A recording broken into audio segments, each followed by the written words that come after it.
केंद्र सरकार ने 8वें वेतन आयोग के नियम और शर्तों यानी कि टर्म्स ऑफ रेफरेंस को मंजूरी दे दी है। इसके बाद अब करीब 55 लाख सेवारत कर्मचारियों और 69 लाख पेंशनर्स की सैलरी, पेंशन और भत्तों में बड़े बदलाव की उम्मीद है। वहीं आयोग को अपनी सिफारिशें सौंपने के लिए 18 महीने का समय दिया गया है। 7वें वेतन आयोग में 2.57 का फिटमेंट फैक्टर लागू किया गया था, जो 2016 से प्रभावी हुआ था। इसके तहत अगर किसी कर्मचारी की बेसिक सैलरी 15,000 थी तो वो बढ़कर 38,550 हो गई थी। 8वें वेतन आयोग के लिए केंद्रीय कर्मचारी यूनियनों और एसोसिएशन ने मुख्य रूप से फिटमेंट फैक्टर को बढ़ाने और न्यूनतम बेसिक पे में बड़ी बढ़ोतरी की मांग की है।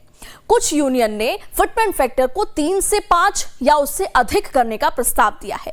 हालांकि पेंशन एक्सपर्ट्स का मानना है कि इतनी बड़ी मांग वित्तीय वास्तविकताओं के अनुकूल नहीं हो सकती।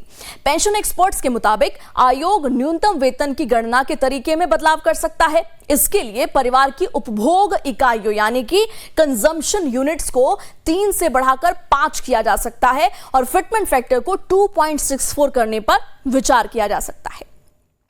सैलरी में होने वाली अंतिम बढ़ोतरी इस बात पर निर्भर करेगी कि आयोग क्या सिफारिश करता है और सरकार किसे मंजूरी देती है। इसे आप अलग अलग उदाहरणों से समझिए। पहला उदाहरण 60% डीए के आधार पर। मान लीजिए किसी कर्मचारी की बेसिक पे 100 रुपए है। 60% महंगाई भत्ता यानी डीए मिलाकर उसकी कुल कमाई 160 रुपए हो जाती है।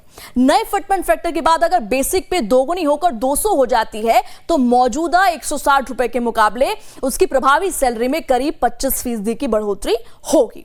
दूसरा उदाहरण, जब फिटमेंट फैक्टर 3 होने पर अगर सरकार मौजूदा फिटमेंट फैक्टर को 2.57 से बढ़ाकर 3.0 कर देती है तो एंट्री लेवल की बेसिक पे में 15 से 20% से ज्यादा की बढ़ोतरी हो सकती है।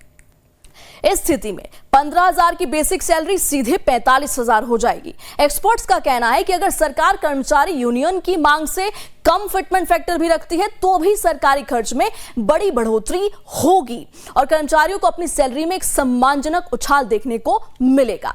तुलना के लिए, कंपैरिजन के लिए 7वें केंद्रीय वेतन आयोग ने सबसे निचले स्तर के कर्मचारियों की न्यूनतम सैलरी को बढ़ाकर 18,000 प्रति महीने किया था। इसके साथ ही नई भर्ती वाले क्लास 1 अधिकारियों की सैलरी को 56,100 रुपए तय किया गया था। इसकी वजह से 1 जनवरी 2016 से कुल सैलरी और पेंशन में 14.29% की कुल बढ़ोतरी दर्ज की गई थी। राज्यों का दौरा कर रही है 8वें वेतन आयोग की टीम। जी आपको बता दें कि वर्तमान में 8वां वेतन आयोग अलग अलग राज्यों का दौरा कर रहा है। आयोग की टीम वहां कर्मचारी एसोसिएशन और यूनियनों से मुलाकात कर रही है। इस दौरान कर्मचारियों की मांगों और उनके प्रस्तावों के मेमोरेंडम नोट किए जा रहे हैं। यूनियन ने मुख्य रूप से सैलरी रिवीजन और रिटायरमेंट के बाद मिलने वाले फायदों में सुधार की मांग रखी है। अब आपके मन में सवाल यह होगा, जो कि निरंतर होता है, कि कब लागू होगा 8वां वेतन आयोग और कब तक रिपोर्ट आएगी। केंद्र सरकार ने अक्टूबर 2025 में 8वें वेतन आयोग की शर्तों यानी कि टर्म्स ऑफ रेफरेंस को मंजूरी दी थी और पैनल को रिपोर्ट सौंपने के लिए 18 महीने का समय दिया था। हालांकि 7वें वेतन आयोग की जगह 8वें वेतन आयोग को 1 जनवरी 2026 से लागू मान लिया गया है, लेकिन आयोग को अपना काम पूरा करने में करीब 18 महीने का समय लगने की उम्मीद है।